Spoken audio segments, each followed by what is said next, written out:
Y si él me demuestra con la Biblia que Pedro fue a Roma y quién lo nombró papa, yo me hago católico. Vale. Se lo voy a demostrar. Se lo voy a nombrar quién lo nombró papa. Sí, señor. Y que se haga católico con la Biblia. Y lo va a leer usted. Así sí me gusta. Pero antes de leérsela, debo aclarar tres cositas que él dijo. Que en la Iglesia Católica no hay pastores.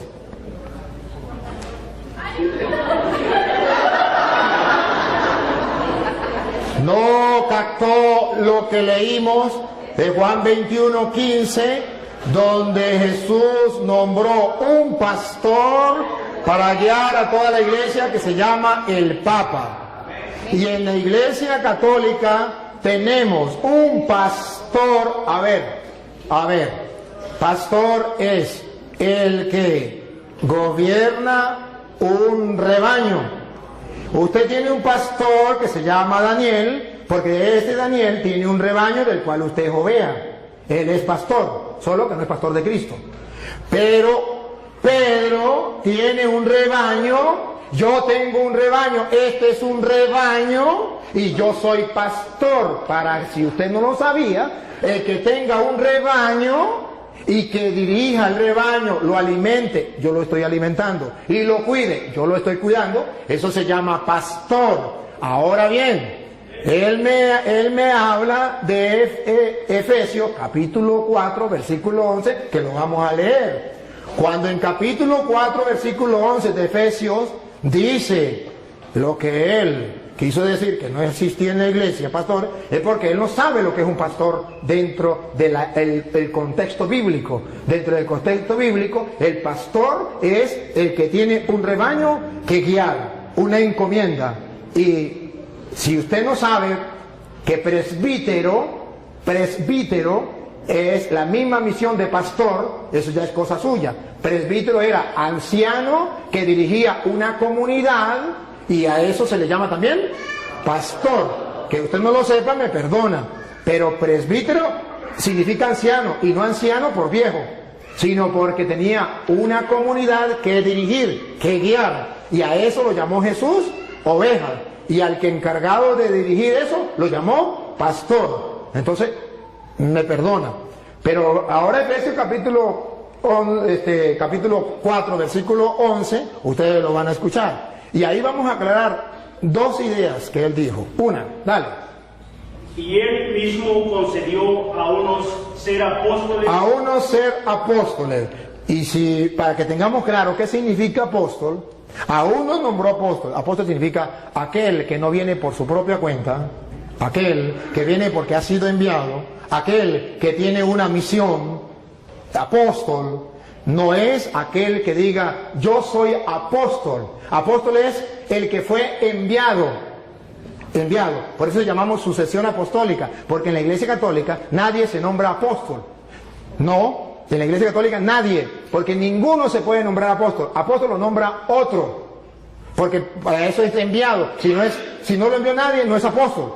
Si se nombra él mismo apóstol, él no es apóstol. Tiene que haber alguien que lo envíe. Jesucristo, por ejemplo. Jesucristo, ¿cómo sabemos que son apóstoles? Si usted lee, por ejemplo, Marcos capítulo 3, versículo 13, llamó a los que él quiso, instituyó 12 y los llamó apóstoles y los envió a predicar. Si usted lee Juan 20, 21 al 23, dice, como el Padre me envió a mí, yo los envío. Entonces son apóstoles. El que está enviado por alguien. No es el que inventa yo soy apóstol y ya, sino el que realmente es enviado. Y es apóstol de Cristo el que traiga la sucesión apostólica que se va nombrando. A Pedro lo nombró Cristo, que se lo voy a mostrar ahorita, y luego Pedro nombró a Matías, ¿fue? A Matías, y luego fue nombrando otros apóstoles, e incluso nombraron a Pablo en Efesios capítulo, en Hechos 13:2, Hechos 13:2, nombran a Pablo apóstol. Entonces vemos que existe lo que se llama la sucesión apostólica a través de la imposición de manos que los apóstoles hacían. Entonces así se nombraban apóstoles. Entonces unos son apóstoles, no todos son apóstoles, unos son apóstoles. Otros, no todos son apóstoles, unos son apóstoles. Unos son apóstoles, no todos son apóstoles. Unos son apóstoles, no todos son apóstoles. Unos son apóstoles, no todos son apóstoles. Unos son apóstoles, no todos son apóstoles. Unos son apóstoles, no todos son apóstoles. Otros y otros profetas. Otros profetas que vienen de parte de Dios enseñándole al pueblo la verdad, en medio de un mundo donde hay falsos profetas. Siga. A otros anunciar el Evangelio, A otros los mandó a anunciar el Evangelio, que también va con la misma sintonía. Observe que todos van en la misma línea, que significan enviados. Siga. y a otros ser pastores y maestros. A otros ser pastores. Y esos pastores no significa que van a cargar un rebaño de ovejas. Vengan ovejitas para acá, vengan para acá. Sino van a pastorear un rebaño de personas que buscan de Dios, que es el rebaño de Cristo. Y eso existe dentro de la Iglesia Católica. Solo que él no sabe qué es el pastor. Y maestros. Me detengo, y maestros. Porque él acaba de decir que yo no lo dejé a ustedes pensar. Que yo le leí las Sagradas Escrituras y yo tenía que dejarlos pensar, porque en 2 de Pedro 1:20 dice, toda escritura es inspirada por Dios. No, perdón, dice, ¿cómo es? 2 de Pedro 1:20 dice, nadie puede interpretar las escrituras por su propia cuenta, como cosa privada. Entonces el cura está interpretando las escrituras como cosa privada y no lo dejó pensar a ustedes. A ver. Y luego dijo una barbaridad. Solamente hay que leerla y que el Espíritu Santo nos inspire, pero no podemos nosotros que venga alguien a querer guiar. Si eso fuera verdad, entonces que me diga qué función cumplen aquí los maestros. Si nadie puede enseñar, ¿qué función cumplen los maestros? Porque dice la Biblia, Cristo dejó maestros. Si Cristo no quería que el Padre Toro viniese a interpretarles las Escrituras y les enseñara, como Él lo dijo, ¿para qué dijo que maestros? Hubiese simplemente dicho, cada quien agarre las Escrituras y la interpreta por su manera. No, incluso Mateo 28:19 dice, vayan y hagan que todos los pueblos sean mis discípulos, bautícenlos y enséñenles. No dice, agarren las Escrituras cada quien, interpreten a su manera. Dice, no, yo los mando a ustedes a enseñar. ¿Qué van a enseñar? Lo que yo les he mandado a ustedes. De modo que no se puede enseñar cualquier cosa. Ahora bien, ahorita le toca a usted, ahora me toca a mí. Ahora bien, él toca 2 de Timoteo capítulo 3 versículo 16, que lo tocó también ese rato, donde dice, toda escritura es inspirada por Dios y es útil para enseñar. Entonces, si hay maestros que enseñan, ¿y qué es lo que van a enseñar? Las Sagradas Escrituras. Entonces, ¿por qué me dice que se puede? Miren cómo él quiso interpretar a Pedro torcidamente. Lo vamos a leer porque él no lo leyó. Yo sí lo quiero que lo lea.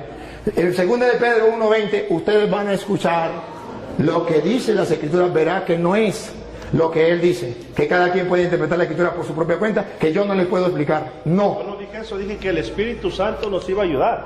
Yo no dije que cada quien como que le dé su gana. Usted dijo que el Padre Toro no lo dejó pensar porque él, ¿y qué quiere decir en castellano? Que ustedes tenían que interpretar la Escritura por su propia cuenta, que yo no tenía, porque no hay necesidad de eso, que era el Espíritu Santo que iba. No me diga porque está firmado y pueden retroceder. Retrocedan, ustedes que tienen la oportunidad, retrocedan a ver si es o no es. Listo, está firmado. Ajá. Ahora bien, ustedes van a ver 2 de Pedro 1:20 que el hermano dijo, la sacó del contexto y la tiró así, pensando que yo la iba a dejar que se fuera. Y cuando él la tiró, yo la agarré. Y la vamos a leer. Léala, 2 de Pedro 1:20. No, que la lea ya, ahorita ya le voy a poner a él donde diga que el Papa. Pero ante todo, tengan esto presente. Tengan esto presente. Ojo, no lo olviden. Y los católicos lo tenemos presente. Ellos no la tienen presente. Pongan cuidado, ¿qué es lo que dice Pedro que tenemos que tener presente? Dale. Que ninguna profecía de la Escritura es algo que uno pueda interpretar según el propio parecer. Ah, eso es otra cosa distinta. Eso más bien va en contra de lo que él dijo.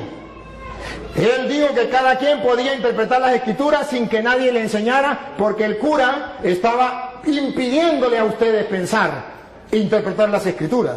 Y dice Pedro, Nadie puede interpretar las Escrituras por su propia cuenta. Y la explicación, si el hermano cree que la explicación no es la que yo estoy diciendo, Pedro mismo la explica en el versículo 3, versículo 16. Segunda de Pedro 3, 16. Explica por qué nadie puede interpretar las Escrituras por su propia cuenta. Paren la oreja, para que ustedes se den cuenta que el que está equivocado es él. Pongan cuidado. Segunda de Pedro 3, 16. ¿Por qué? Nadie puede, nadie significa usted, ni él puede agarrar la Biblia, ni yo, de interpretarla yo por mi propia cuenta. Eso no se puede hacer. Que siempre tiene que haber maestros, por eso son los apóstoles, para eso son los maestros, para eso son los que Dios dejó, para que nadie invente, para que no salgan varias iglesias, para que no uno predique una cosa, el otro predique otra, el otro predique otra, sino que todos tengan un mismo pensar y una misma fe. Mire como dice Pedro 3:16, dale. En cada una de sus cartas, él les ha hablado de esto, aunque hay en ellas puntos difíciles de entender. A ver, ¿por qué nadie lo puede interpretar por su propia cuenta?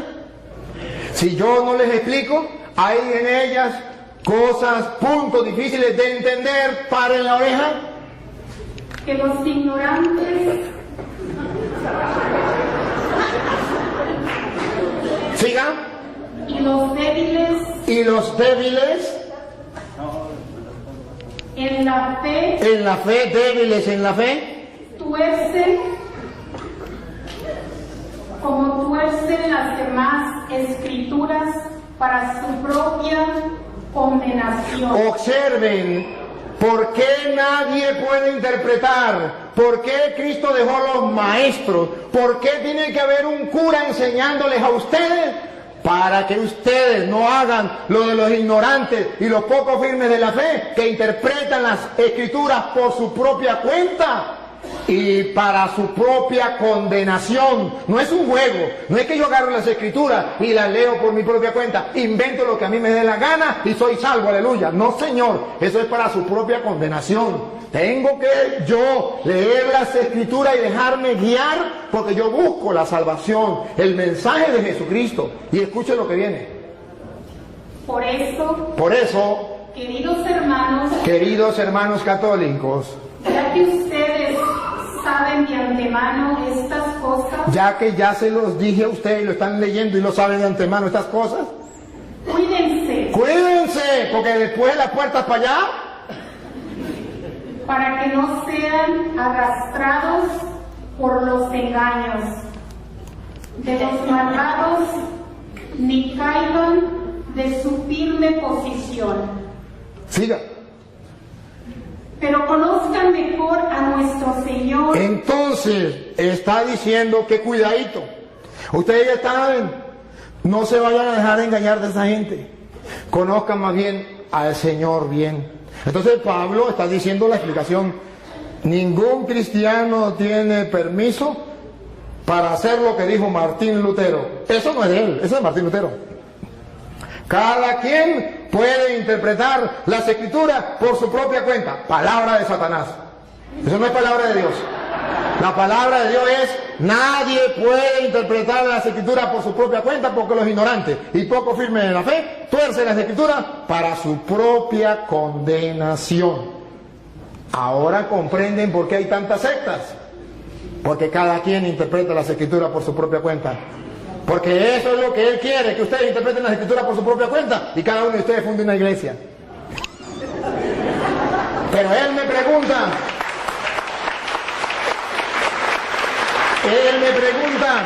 ¿dónde aparece en la Biblia que Pedro es el Papa?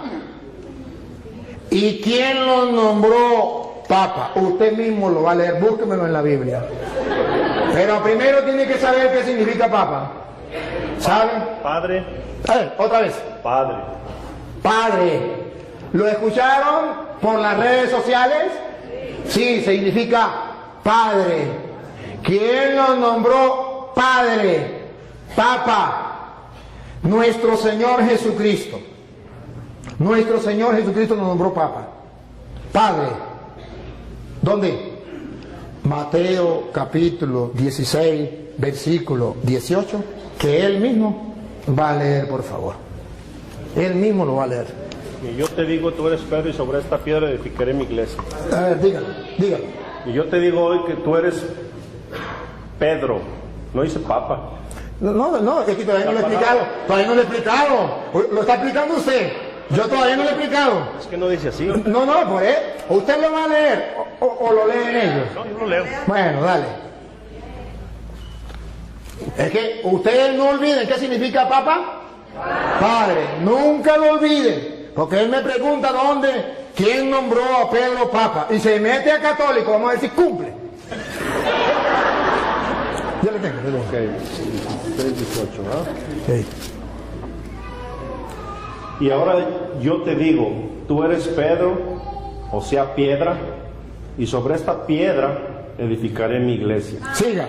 Los poderes de la muerte jamás la podrán vencer. Ahora subraye lo que viene, hermano. Y no lo olviden. Ni ustedes ni los que están en la cámara. ¿Qué le dijo Jesús a Pedro? Siga. Yo te daré las llaves del reino de los cielos. Deténganse ahí, subrayenlo. Jesucristo le está dando ¿a quién? A Pedro. ¿Qué le está dando? Las llaves. ¿De qué? Del reino. Entonces, si le está dando las llaves del reino, Jesucristo es el rey y le está dando a Pedro las llaves. Pero todavía ahí no dice Papa. Ahí no dice papá. No dice padre. Tranquilo. Con calma. Despacio. Despacio. Solamente pongan la lupa. Detalles. A ti te doy las llaves del reino de los cielos. Siga. Lo que ates en la tierra quedará atado en el cielo, y lo que desates en la tierra quedará desatado en el cielo. Ahora, ¿de quién se copió Jesucristo? ¿De dónde sacó esa frase? ¿Esas son de él? No. Esas son textuales de Isaías capítulo 22, versículos 20 al 22. Isaías 22, 20, 22 va a explicar a quién se le da las llaves. Va a explicar quién entrega las llaves. Y va a explicar cómo la gente tiene que llamar a esa persona que se le entrega las llaves del reino. A ver si lo llaman padre. Si lo llegan a llamar padre, comprenderán por qué Jesucristo le entregó las llaves a Pedro. Vamos a verlo. Isaías, capítulo 22, versículo 20. Léalo usted mismo. Porque lo va a leer donde diga Padre. ¿Isaías qué? 22, 20 al 22. Hermanos queridos, Jesucristo no inventó nada. Él agarró de allá, de lo que Isaías decía, de lo que venía del pueblo de Israel. Le está hablando a judíos. Entonces él le va a decir: yo soy el rey. Pedro es mi mayordomo. ¿Cómo lo dice? Entregándole las llaves. Lo que antes quedará atado, lo que desate quedará desatado. Vamos a ver cómo lo dice Isaías 22:20. A Eliakim, hijo de Hilcías, le pasaré tu traje, le colocaré tu cinturón y le conferiré tu cargo. Le da un cargo, le está dando un cargo a Eliakim, el mayordomo. El rey le da un cargo. Vamos a ver. Y él será un padre para los habitantes de Jerusalén. Ese será un padre para los habitantes de Jerusalén. Y pongan cuidado, un padre para los habitantes de Jerusalén. Y para la familia de Judá. Y para la familia de Judá. Diga. Pondré en sus manos la llave de la casa de David. ¿Por qué Jesucristo pone la llave en las manos de Pedro? Porque el rey colocaba en manos del mayordomo las llaves. ¿Y cómo lo llamaban? Los súbditos del rey. Padre, todos los súbditos del rey, los que no eran súbditos, los que eran enemigos del rey, no lo llamaban padre. Pero los súbditos del rey, los que reconocían al rey, lo reconocían como rey, a su mayordomo, a quien le daban las llaves, lo llamaban Padre. Porque Jesucristo le entrega teológicamente a Pedro. ¿Qué significa cuando le dice, a ti te doy la llave, te estoy nombrando mi mayordomo y todos lo tienen que llamar Padre? Los súbditos del Rey. Y Jesucristo es el Rey, pero no de la casa de David terrena. La casa de David significaba el pueblo de Israel, sino del reino de los cielos. Y a Pedro lo nombró jefe. Y entonces, escuche lo que sigue. Escuche lo que sigue para que ustedes se den cuenta. Exactamente lo que hacía un rey, lo hace Cristo. Él es el rey. Y lo que hace un mayordomo, lo hace Pedro. Y como la gente trataba al mayordomo, nosotros tratamos a Pedro. Dale. Colgarán. A ti te doy las llaves. Estamos en Sí, en Isaías. Isaías todavía. Ajá. Lo último que leyó. A ti te pondré en tus manos la llave de la casa de David. Cuando él abra, nadie podrá cerrar. Y cuando cierre, nadie podrá abrir. Exactamente lo que Jesús le dijo a Pedro. A ti te doy la llave del reino de los cielos. Lo que ates quedará atado. Lo que desates quedará desatado. Ciertamente, esto es para aquellos que busquen la verdad y que busquen encontrar en la Sagrada Escritura las razones por las cuales la Iglesia Católica tiene el Papa. Si usted me pregunta a mí, yo se lo explico y le doy una razón bíblica y teológica por qué Pedro es el jefe, el papá, el padre de todos los que son súbditos del Rey de Reyes, que es Jesucristo, Rey de los Reyes.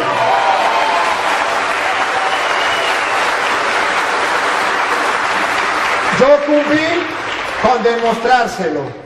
Si usted cumple lo que prometió, que volverá a la Iglesia Católica, bienvenido. Y si no lo cumple, ese es problema suyo de usted. Pero hoy Dios le dio la oportunidad de que un sacerdote le explicara a usted las Sagradas Escrituras y le demostrara esto para que el que tenga oídos oiga y el que tenga ojos vea. No hay cosa más difícil que el no querer creer.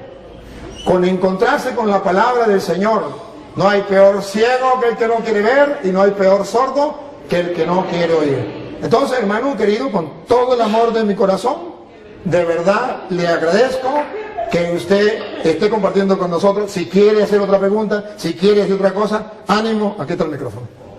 No, pues.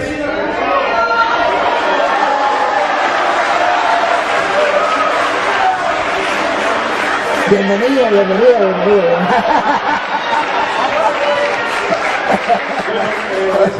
Eso ya depende de mí, ¿no? Como de cada quien. Sí,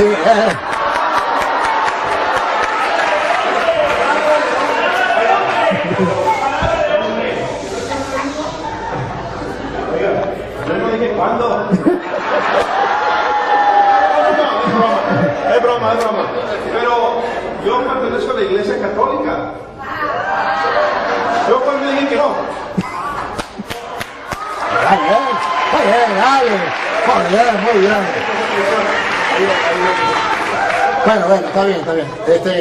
Me alegra mucho y yo felicito al hermano. Yo veo que el hermano es un ser humilde, sencillo. Veo su humildad. ¿Quién no puede notar la humildad de este hermano? Que me impacta. Y lo felicito, porque la humildad es una virtud que Jesús vivió. Y que usted la viva, me quito el sombrero, no solo que no tengo sombrero, pero me quito el sombrero ante usted, porque la humildad es muy importante. Y la segunda parte, el amor, el poder compartir como hermano, el de ese que incluso estamos compartiendo y echa broma, o sea, no se pone así, sino que echa broma, ¿verdad? Porque esto es de nosotros, los cristianos. Este hermano, aquí entre nos, que él no me escuche, este hermano es de los nuestros. Este hermano ha estado dentro de la iglesia, uno como ustedes, pero que alguien vino y le dio unas cuantas mentiras y él la creyó. Y no ha existido nadie que se lo diga. No es culpa de él. ¿Cómo juzgarlo a él? ¿Cómo condenarlo a él si nadie le ha explicado? ¿Cómo? Si él está en el error y no hay quien le diga, hermanos míos, esto es lo triste. Que así como él hay muchas personas en el mundo, y ustedes y yo, bien. y no hacemos nada. Y entonces que venga el Padre Toro, ajá, ¿y usted? ¿Y usted qué hace?